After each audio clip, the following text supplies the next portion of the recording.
Hello, Nancy. So it is my great honor to welcome Nancy. Nancy Churnin is an award-winning children's book author of so many wonderful nonfiction books that I love. And her Dear Mr. Dickens is currently featured in the Carle's current book exhibition, Dear Reader, Picture Books and Letter Writing. And this book is so wonderful. It won the 2021 National Jewish Book Award, the 2022 Sidney Taylor Honor. It's a Junior Library Guild selection. It's won so many awards. It's a National Federation of Press Women First Place winner. It's on the Bank Street College Best Children's Books list. It's everywhere. And Nancy, it's so great to have you with us. You're joining us are you in North Texas now? Yes, Plano, which is in North Texas. I'm originally a New Yorker, but I have lived in Texas, made this my home for many years now. Wow. Well, welcome, Nancy. And we are so excited to hear more about this beautiful, beautiful book. So I'm going to turn it over to you. And again, everyone joining us, it's so great to have you. Please keep saying hi and sharing thoughts, questions in the chat. Thank you so much for that beautiful introduction, David. And I have to say, I am such a big fan of the Eric Carle Museum. I had the joy of touring the Eric Carle Museum in 2019 as part of the PJ Library Tent program. And that's where I did some research for an earlier book, A Queen to the Rescue, about Henrietta Zold. And it was just such a joy, such a beautiful and inspirational museum. And it is such a joy to share Dear Mr. Dickens with you.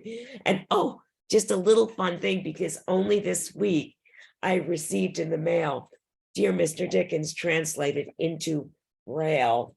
So I'm so excited about this, that kids who are blind and visually impaired, if you can see those little dots, will be able to read this book too. Thank you so much. I guess we're starting the slideshow. Dear Mr. Dickens is the true story of one woman who spoke up and made a difference. So the next slide, please. My mother always read to me. In fact, I never heard her question any book I wanted to read until, next slide, please, until I fell in love with Charles Dickens. I love Charles Dickens, and particularly Oliver Twist, which is such a great book, right? Such a classic. Why did my mother have a problem with this? Next slide, please. Well, it goes back to a little bit to family history and a bit that my mother understood about windows and mirrors before her time. Family history is that we lost family. My mother's grandmother, great uncles, great aunts, cousins that she had never met, because my mother was born in America, but my grandfather's family was still in Białystok, Poland, when it was burned by the Nazis. And why were the Nazis able to do what they did? Why did they get support for people for doing what they did? Because there were these ugly Jewish stereotypes that were out there, and people didn't rise to the defense of their Jewish neighbors. My mother understood about windows and mirrors before her time. She didn't want me to read a book like Oliver Twist that had an ugly Jewish stereotype like Fagin that would make me feel bad about myself as a Jewish child growing up, or would make others look down on me and on my family. So that's windows and mirrors right there. She said, how can you read the books by this person? Next slide, please. But I just knew there had to be something more to Charles Dickens, because there was so much in him that was good. I mean, Charles Dickens, he stood up for the children, for the poor, for the vulnerable. I wished I could have written Charles Dickens a letter. How could someone with such a big heart have no compassion for Jewish people? I looked up, but there was no answer. And that, by the way, that was me in the Bronx on the monkey bars. So yeah, next slide, please. You were right on target, David.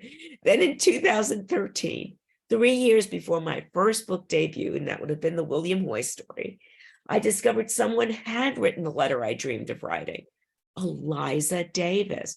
And by the way, that's the only known existing photo of Eliza Davis, and it was shared here and in the book with the permission of the University of Southampton in London.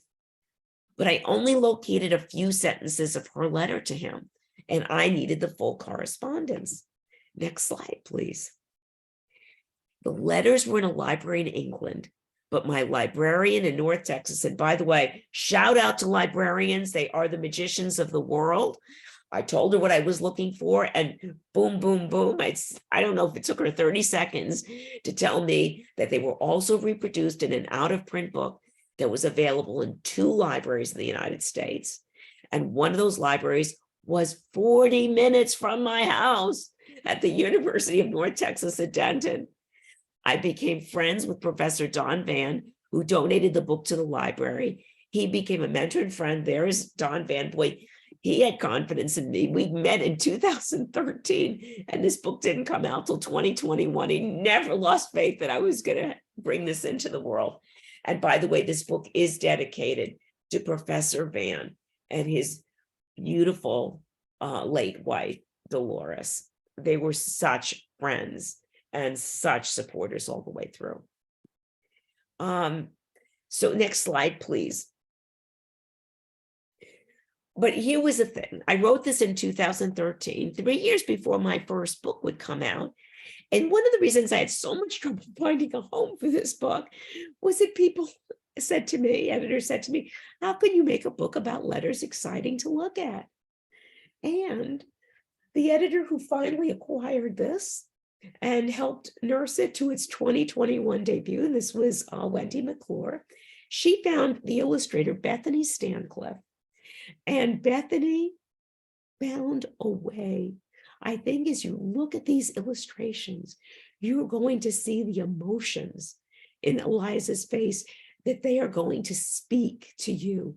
And also, I want you to think about how many pictures of this cat in this illustration does Bethany Stancliffe put in the book. And what I usually do, I don't know if I have any kids in this audience right now, but I usually ask the kids to tell me, help me spot how many times you see the cat. Let's keep track because it's hard for me to keep track while I'm reading the book. So, are you ready for me to read the book and keep track of the cat? Okay. All right, let's turn the page. Dear Mr. Dickens, by Nancy Churnin, illustrated by the incredible Bethany Stancliffe, who is a big fan of cats. Okay, next page, please. Think of someone famous you admire. What would you do if that person said or wrote something unfair? Would you speak up? Would you risk getting that person angry? Eliza Davis did. And you know what? I think about that a lot because how many times do we see people with big mouthpieces saying things that are unkind and unfair? And what can we do about it? Can we speak up? Well, Eliza Davis did. So let's turn the page. Charles Dickens was the most famous writer of Eliza's time. English people from all walks of life eagerly paid 2 pence for his weekly magazine all the year round to read the latest installments of his stories. Later, he published the stories as books that passengers bought at bookshops and railway stations. And I have to tell you, you see that book? This is where my Don Van and 2 of my other Dickens scholars, I call them my 3 wise men. They all advised me. They told me the exact measurements of all the year rounds and the exact color. Everything had to be exactly right with them, which I'm so glad of. Next page, please. But what made Charles Dickens a hero in Eliza's eyes was that he used the power of his pen to help others. When he wrote about children forced to labor in workhouses, people demanded change. That's what I loved about him. When his readers were moved to tears by tales of families struggling in desperate, dirty conditions, they gave what they could to charity. As did Eliza. Yes, Dickens had a heart as big as England, overflowing with compassion for everyone, except,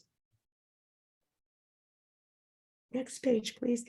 Eliza remembered when she read Dickens's book, Oliver Twist. Remember how this all began? Oliver Twist, about a poor orphan.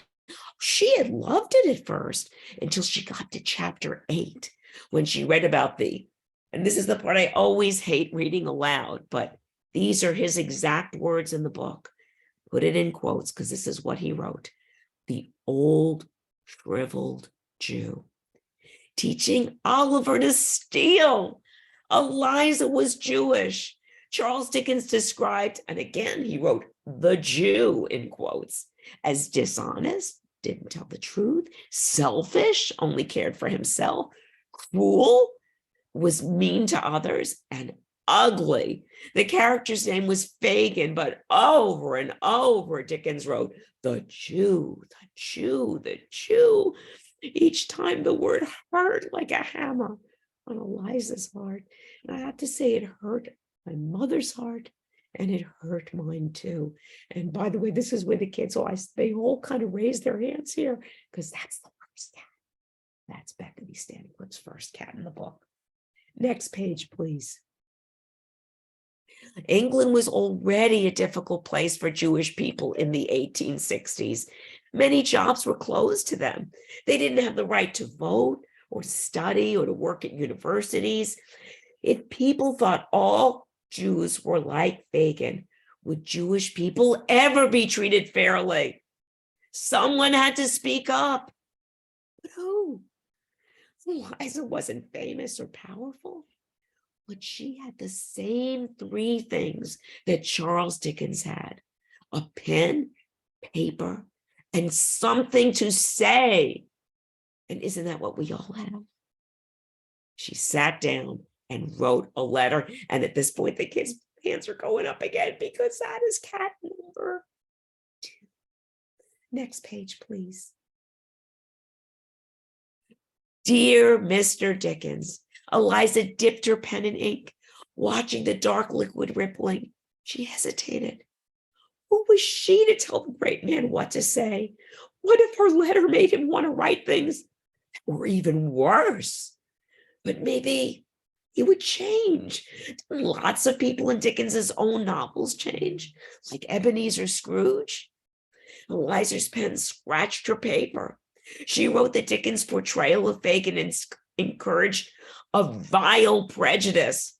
As I explained to the kids, that's when you had to feel terrible things about a group, you generalize against an entire group of people, which is never right.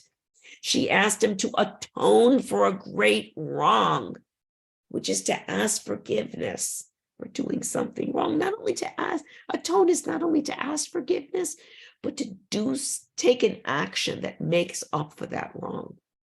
She blotted the ink. She walked to the postbox, her little son skipping behind. Charles Dickens read her letter. I mean, remember, he is the most famous man in England. Would he write back? Really, what is the likelihood of that? Next slide, please. At his stately house in Kent, Dickens studied the letter that a Mrs. Eliza Davis had sent from London. A vile prejudice, the letter said. He frowned as he picked up his pen and began his response. Next page, please. A little more than 2 weeks later, Eliza was holding the envelope with a reply from Charles Dickens. She opened it eagerly.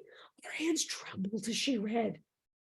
Fagin, Dickens had written sharply, was based on real criminals who are Jewish. And by the way, if you ask that question, I can tell you the real criminal that was based on.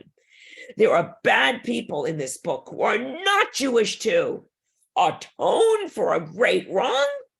Any Jewish people who thought him unfair or unkind, and that included Eliza, were not sensible or just or good-tempered, he said. He might as well have said, bah, humbug. Eliza stared at the page. The most famous author of her day, a man known to use his powerful pen for good, didn't like what she had to say.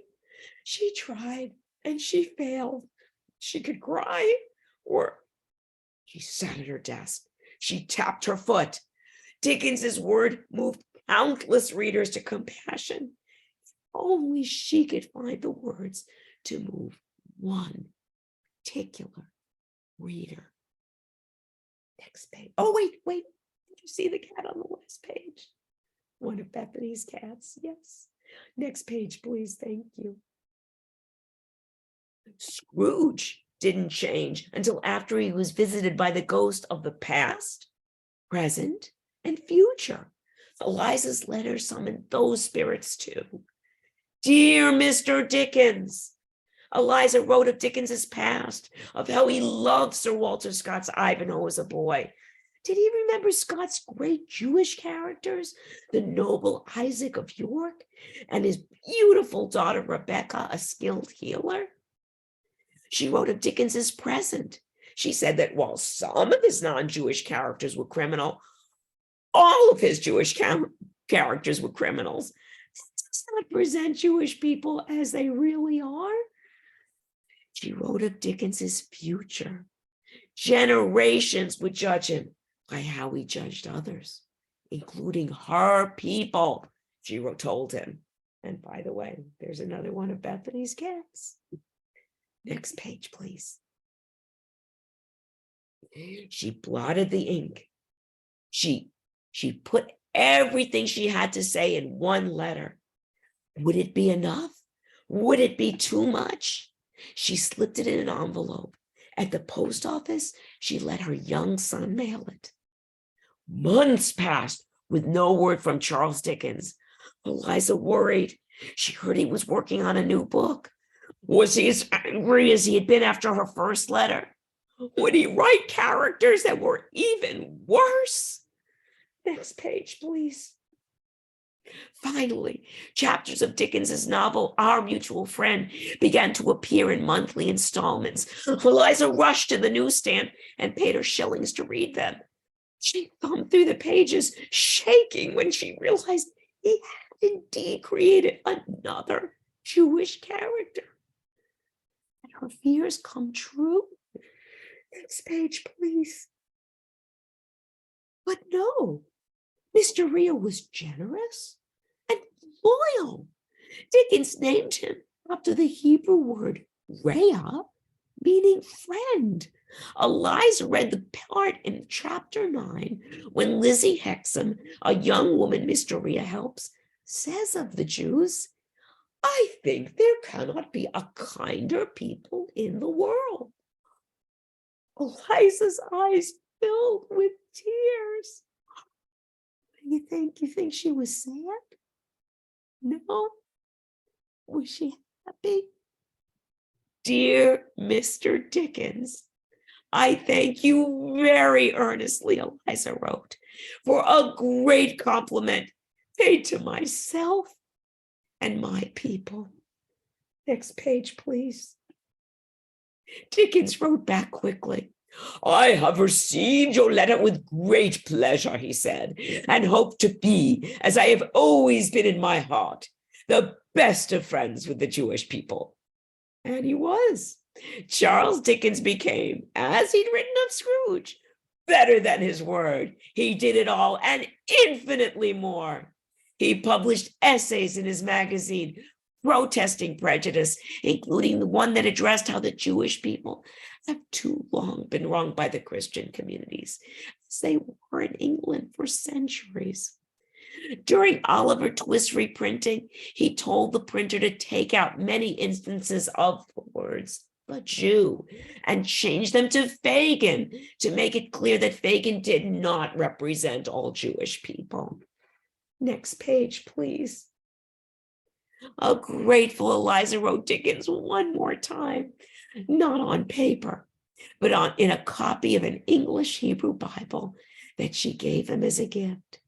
She praised him for having the noblest quality a man can possess, the ability to atone or make amends for a wrong.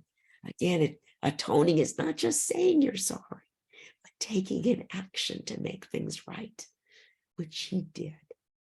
Dickens wrote back one last time. He was glad she'd spoken up to make things right, she told her. Eliza was glad she'd spoken up too. Oh, and by the way, there's another cat, another one of Bethany's cats.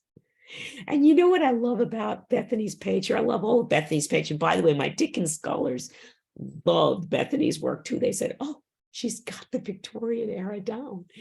But look at this page. They're clearly in two different homes, right? Kent and London. But it looks like one place, and it's connected by letters. And this is how words and books can unite us all. I'm talking to you from North Texas. You are checking in here from all over. I'm talking to you, all these friends of the Carle Museum. And look, these words are connecting us. They're connecting all our rooms together. Isn't that magical? Thank you. Next page, please. And this is, I'm not going to read the author's note, but this will give you some more background of what Jewish people faced in England. It was actually one of the most difficult places for Jewish people in the world. And in the time of Dickens and Eliza Davis, it changed greatly. Laws were repealed. Jews stopped having to live in segregated circumstances. And then and this is how good deeds have an effect on your future, even after they passed on. And we hit now the 1930s, England, which was one of the most anti-Semitic places for the Jewish population, becomes the country of the kinder transport that saves Jewish children during World War II. What a transformation. Again, they weren't there to see it, but we're not always there to see the good effects that our kind deeds now will have. It's like planting a seed. We will not always see the trees grow to how high they're going to grow. We will not always see people's hearts change the way they will change. But as long as we do the right thing, good things will happen. And I believe that. Next page, please.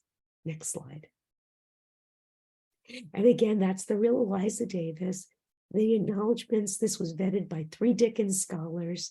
And this gives you all the sources. And I'm so grateful to my Dickens scholars. Every word here is from the letters. Every quote is from the letters or from one of Dickens's own books. Next slide, please. This book is now the focus of an educational program at the Charles Dickens Museum that teaches kids to recognize anti-Semitism and to be upstanders. Can you imagine what Eliza Davis would have thought of her words inspiring a program at the Charles Dickens Museum, which was actually built at one of Charles Dickens's former homes? That is the actress Miriam Margolyes, who the kids probably know as Professor Sprout in the Harry Potter films. And she is a big fan of the book, and she does a reading of the book as part of the educational program. Right now, the program is on site only in London, but I have been told that they are developing a virtual version of this that they're going to unveil in the fall for this new school year. And this is just a child who is very kind. She's a kindness activist, Mila Vincent, and how dear Mr. Dickens inspired her to write letters. Next slide, please. Kids are writing letters and making posters. As David told you, this was the winner of the National Jewish Book Award. Because of that, the Jewish Book Council, has sent me out all over the country and to Canada to share this book. And everywhere I go, I encourage the kids to speak up for the change they want to see in the world. And I hope that kids everywhere will continue to join them and have the courage to speak up. Next slide, please. Oh, in the Charles Dickens Museum, they're even writing to Charles Dickens himself. Next slide, please. I started this telling you about my mom when my mom was 96. And this was last year. She's actually 97 now. Her mind was confused. I did get to share this because my editor was kind enough to give me an uncorrected in August of 2021, and she was able to read it. She read it over and over. She could no longer read the long 700-page books she used to love to read, but she could read this over and over, and she would say, "This is so important. This is so important." And I think it healed a great hurt in her because she had always turned to books for comfort. And it was so hard for her to read the way Charles Dickens had written about Jewish people. And when she learned that this man had been able to change and do better, it made her feel so much better. It made her believe again that people are and can be good at heart. My mother's a retired teacher, and when you spend your life teaching, it's because you believe people can change for the better. So this was a validation of everything that she had lived and practiced all her life. But as her mind became confused later, by December of that year, she began to think I'd written a letter to Charles Dickens, and she kept asking me if he'd written back to me. So I'd say, yes, the answer was in the book. Read the letter and you'll see. And then she read it and she was so happy that he'd written back to me. By the time I learned that following year in January that the book had won all of these honors you'd heard about, she didn't understand what any of that meant. Next slide, please. But it didn't really matter because I'd already received the greatest gift. I had been able to share this with her when she understood it. I'd been able to heal this old division where she could not understand why I would read Charles Dickens. Now she understood. I'd seen something in him, and that actually he was a very good person. And I hope that also this book encourages us not only to speak up, but when somebody makes amends, when someone atones, to forgive and to welcome them back. In this polarized world, in this divided world, we do need to forgive each other. We do need to give people room and grace to change, to do better, to forgive, to welcome them back in our hearts. And I was glad I was able to share this in time for my mother to welcome Charles Dickens back in her heart. One of my mother's last gifts to me while her mind still knew me was this statue I showed you in the beginning. It's a Yadro statue. And she had gotten it because this was my mother and this was me. It was almost as if it had been made for us. A mother reading to a child. And she always shared her favorite poem with me by Strickland Gillian. Richer than I, you can never be. I had a mother who read to me. I still have my mother, even though she doesn't know me. I'm going to see her later this month. Thank you. Next slide, please. I want to just go through the rest because I want to have time for your questions. P.S. Fun note, Bethany is not the only one who loves cats. Greetings from Gloria Swanson and Toby the Terrible. Next slide, please. And with love from dear Mr. Dickens and my dear Mrs. Dog. Next slide, please. We can go through these quickly because these are just some of my new books that are coming next year. You can go to the next slide. I have 6 books coming out this year. For those of you in Massachusetts, Valentine's for All is about Esther Howland, who grew up in Worcester, Massachusetts, and was the one who popularized Valentine's Day cards in the 1800s. Next slide, please. And my first 2 chapter books about Thomas Edison, How a Boy Learned Differently Changed the World, and Elizabeth Freeman, another Massachusetts woman who she is the reason that Massachusetts became one of the first free states in the 1700s. Next slide, please.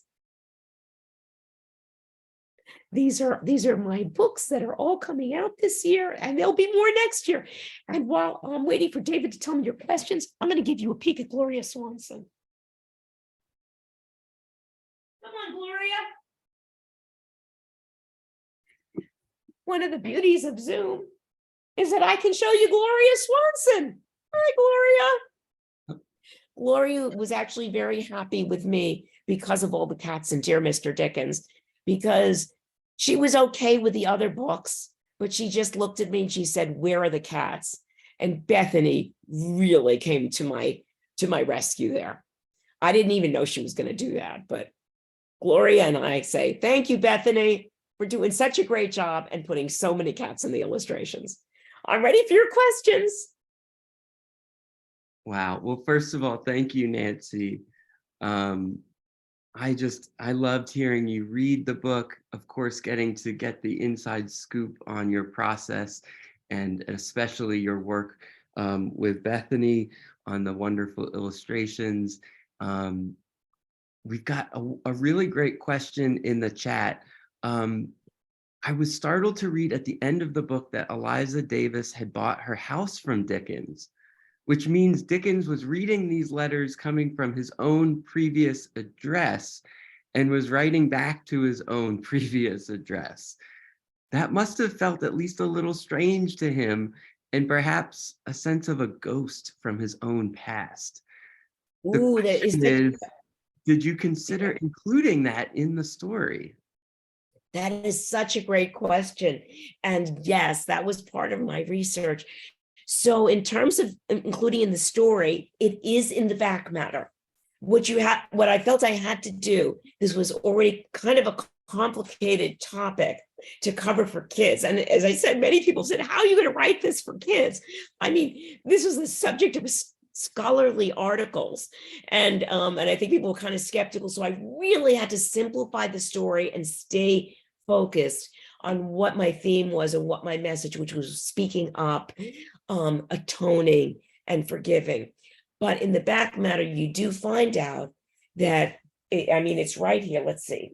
And I'll tell you a little bit about that.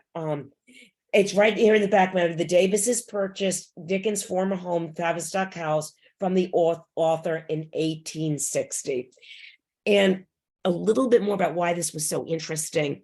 Eliza wasn't the first Jewish person who wanted to write to Charles Davis. Again, he was the most famous person of his day. The Jewish Chronicle, which was the leading Jewish newspaper at the time, and it's still in existence. By the way, they wrote an article about Dear Mr. Dickens.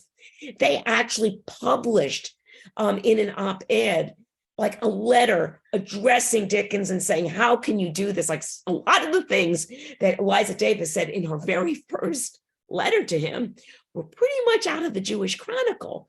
So, but he didn't respond. It's like, who are these people? And you know what? Again, he lived in a segregated society. He grew up with stereotypes, and it was a little bit of lazy thinking. And also, if you don't know anybody personally, it's very easy to make generalizations about a group.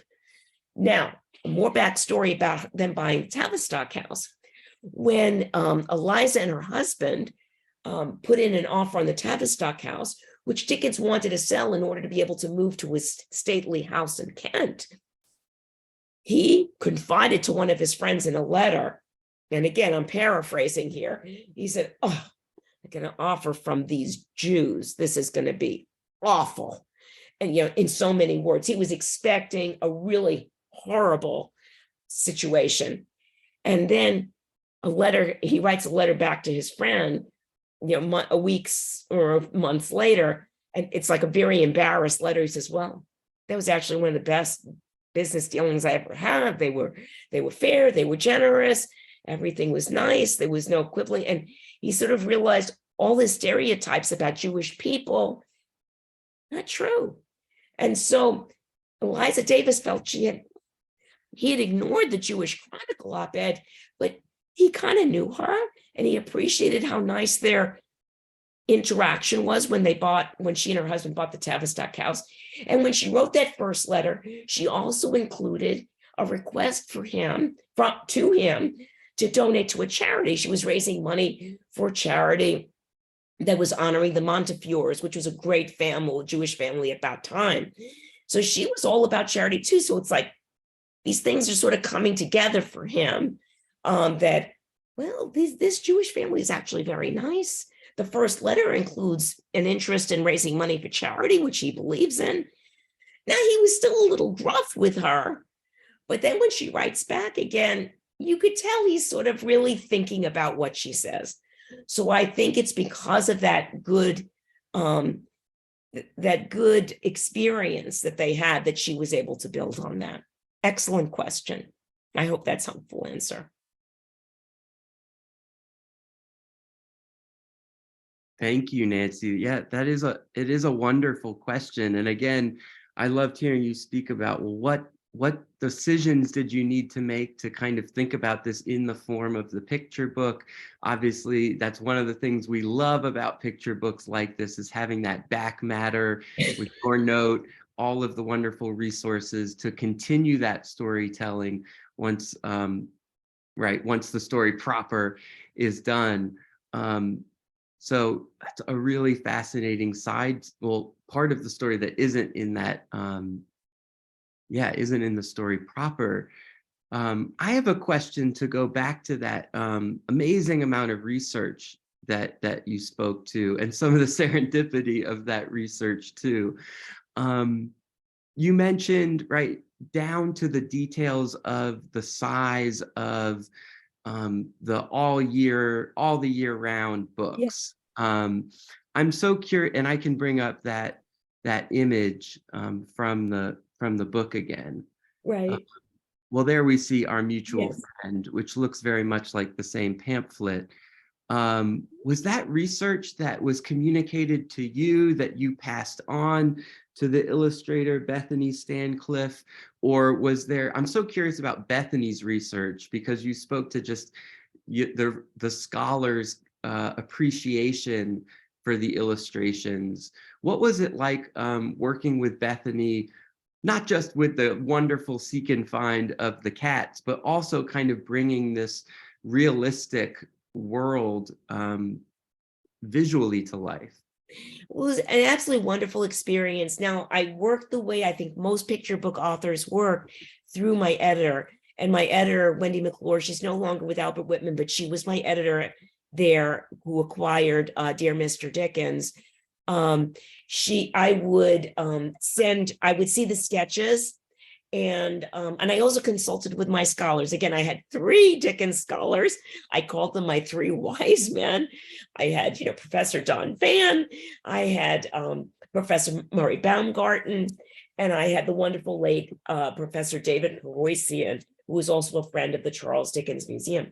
I wanted to make sure everything was absolutely right. So when the sketches came in, and I remember it was Professor Don Van, who was so specific with me about, exactly what the dimensions were and what the color was. Because I'm thinking that maybe Bethany's original one might have been green, and he says, no, it's blue. And he wanted to make sure it's exactly the right size. But she was like, I sent it to Wendy, and Wendy sent it to Bethany, and totally open to that. And I'll tell you something else that was very interesting about that too, was that there was a question as how would Eliza have dressed? Because again, there was stereotypical ideas of how Jewish people would dress in England in the 1800s.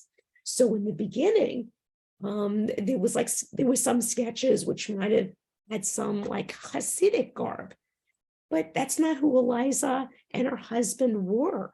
They were middle class to well-to-do, a Jewish family, and they would have dressed like any English family, if anything, just very modestly, although modesty was what you would do in that day.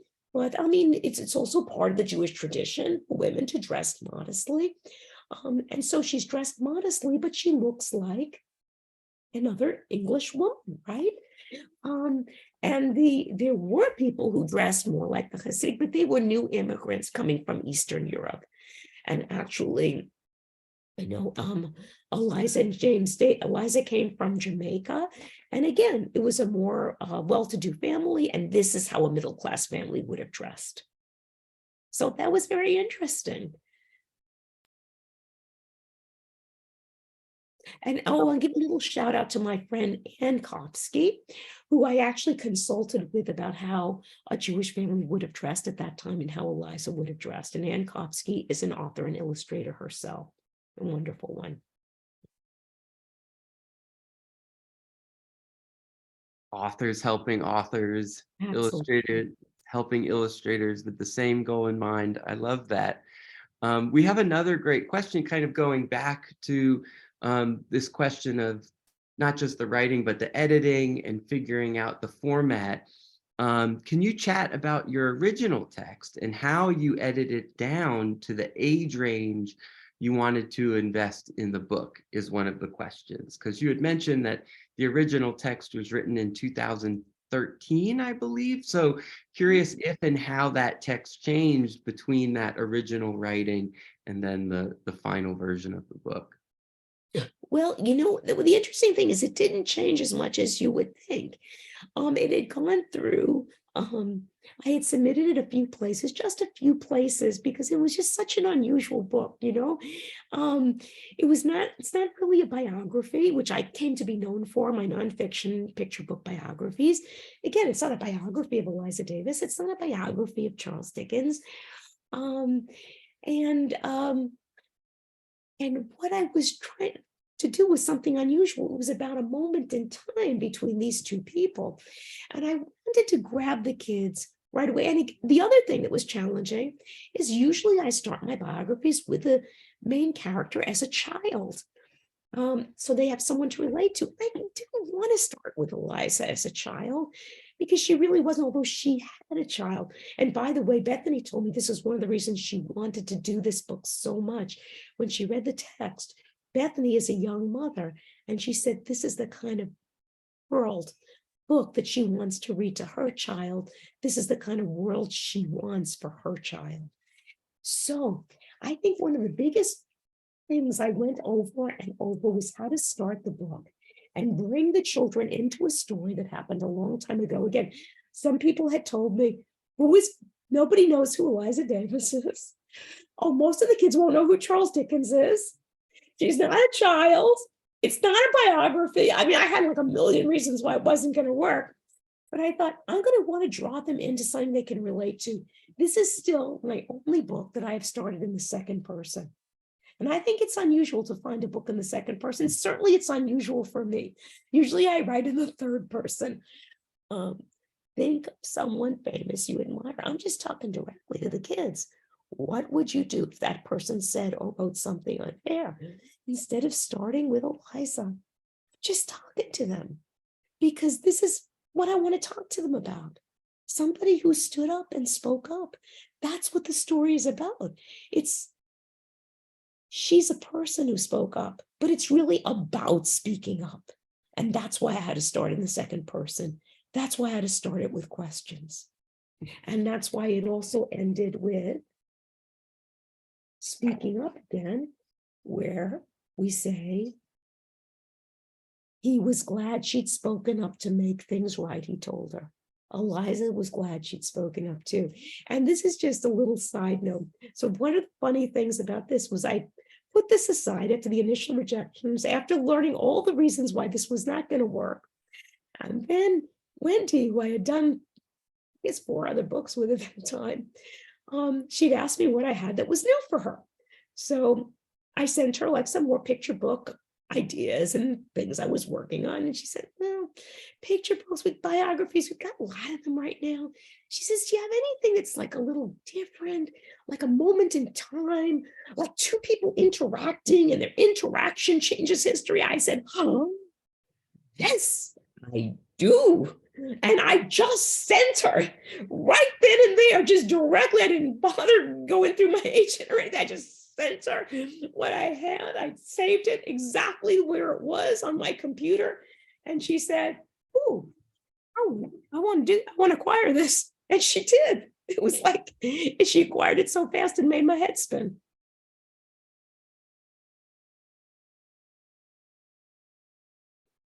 And then, of course, you know, the book that nobody wanted back in 2013 has won more awards than any of my other books. And people have been very generous to my other books, but this has really been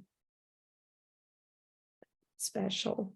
It's certainly special for my mother and for me, but I hope, again, as I said, in a divisive world, it encourages people to stand up for each other, to do better, and to forgive each other.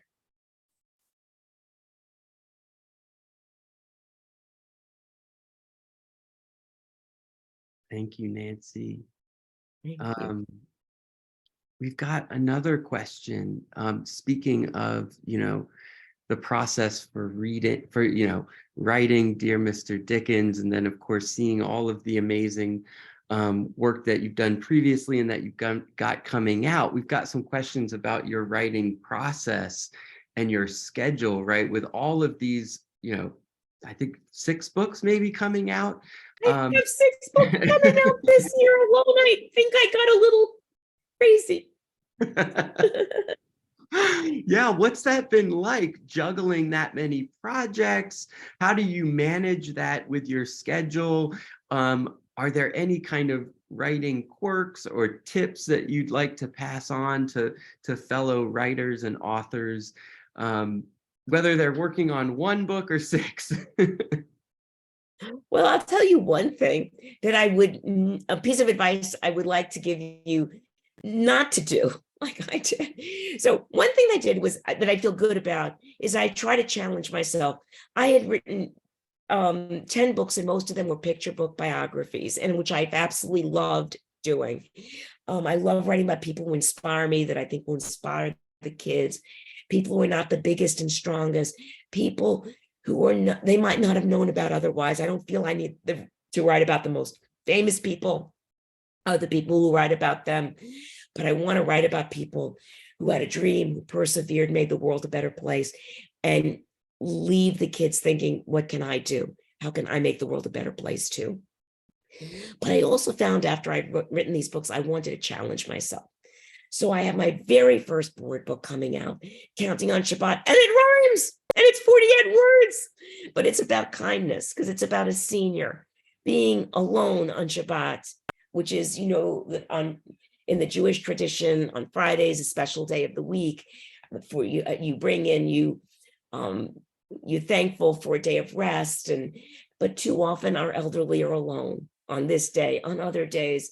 And when a family comes over to bring food and cheer, how joyful it makes. And, it's interesting is I just presented this one in Wisconsin with tons of props. We made it into an interactive play. And I don't even think we had any Jewish students there, but they all got it was a message about kindness.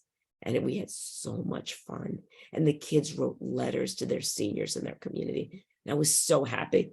So it's my first toddler book. I wrote my first historical fiction.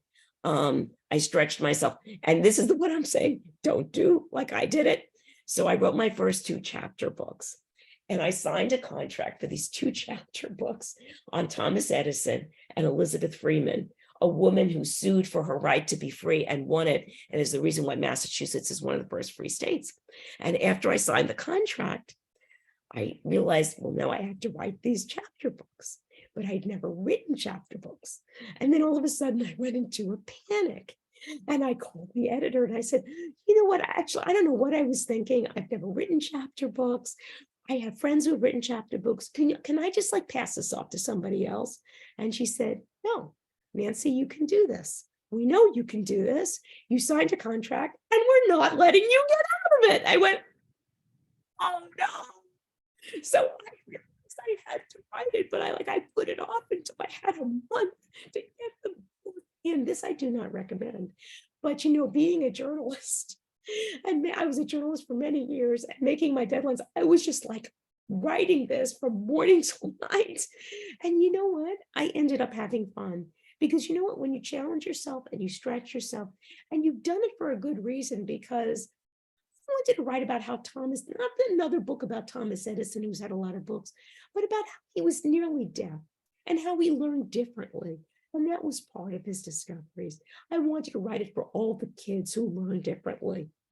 And I wanted to write about Elizabeth Freeman, who not enough kids know about, and how a woman who couldn't even read or write, that she wasn't bowed down by being enslaved. And she knew in her heart that she and everyone else deserves a life of freedom and dignity, and stood up for it in a court of law, because she not only wanted to win it for herself and her freedom for herself and her child, but for everyone in Massachusetts.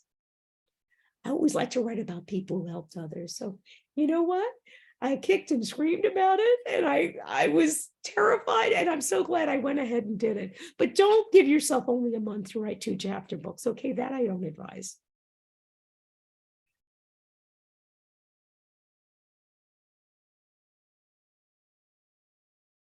Very good advice. Although they were Um, happy with me. The editor was very happy with me, and they're kind of good to go. And I think they're coming out in June.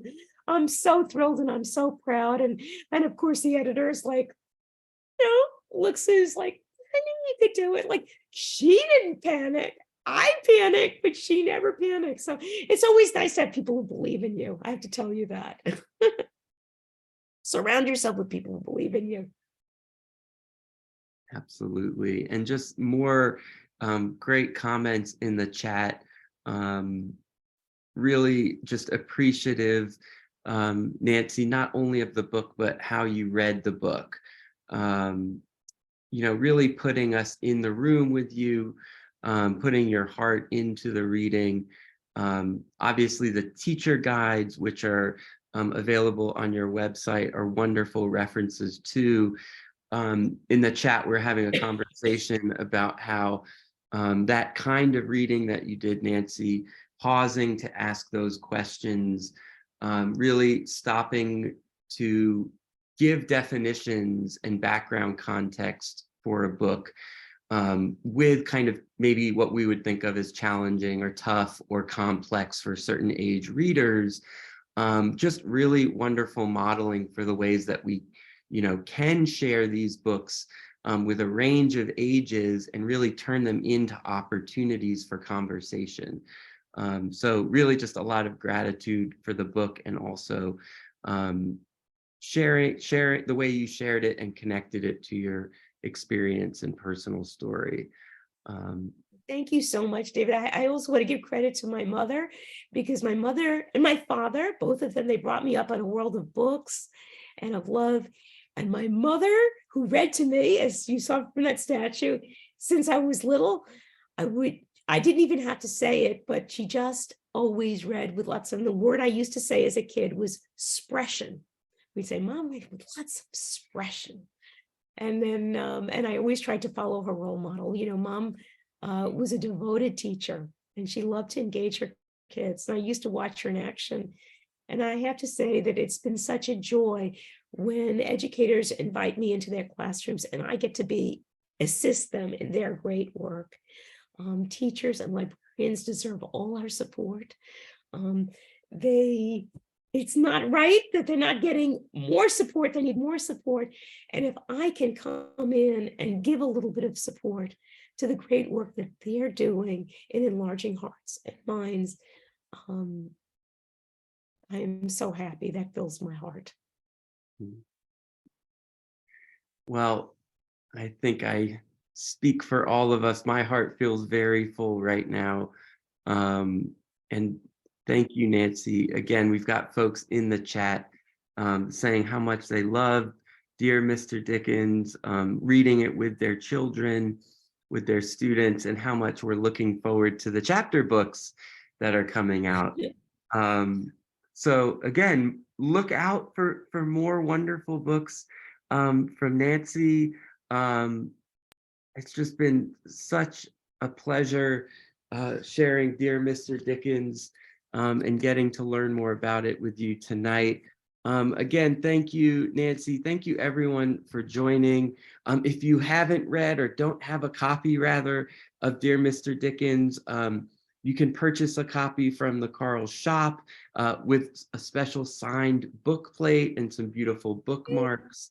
Support the wonderful Carle Museum that does so much for kids Yes. and educators everywhere. I love the Carle Museum.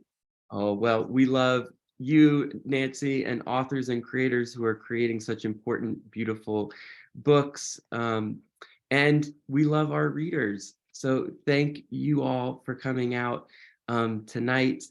And if you want to watch again or pass this along to a friend who wasn't able to join tonight, we will make a recording available on the Carle's YouTube channel. So again, thank you all, and thank you, Nancy.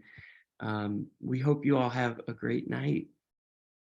Thank you, David, and thank you all for spending this time with me and Eliza and Dear Mr. Dickens.